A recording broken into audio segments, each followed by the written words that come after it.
Okay, I got this all set. Now this time, because I've got a lot of these wires are pretty full up towards the top.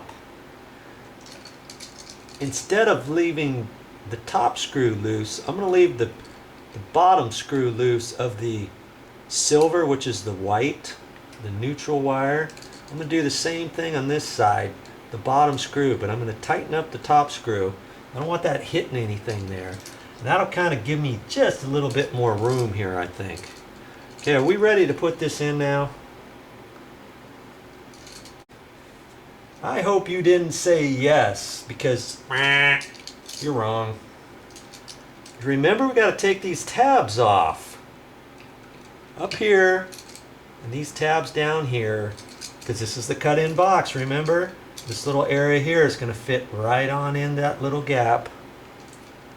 Alright, so take these tabs off now. The easiest way to do that, there's a little score mark there. And I wouldn't advise just taking your pliers and trying to bend that, because sometimes you bend beyond the score. I take my wire cutters and I score that just a little more.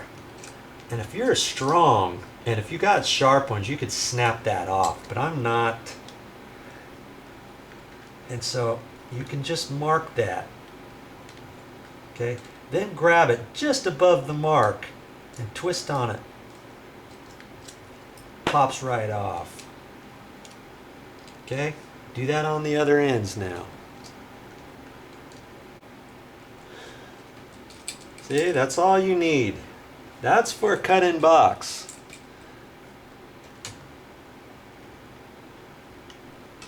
That's what it's going to look like for the cut-in box. For a regular box over sheetrock, you leave those tabs on, because then that gives you more room to grab onto the sheetrock.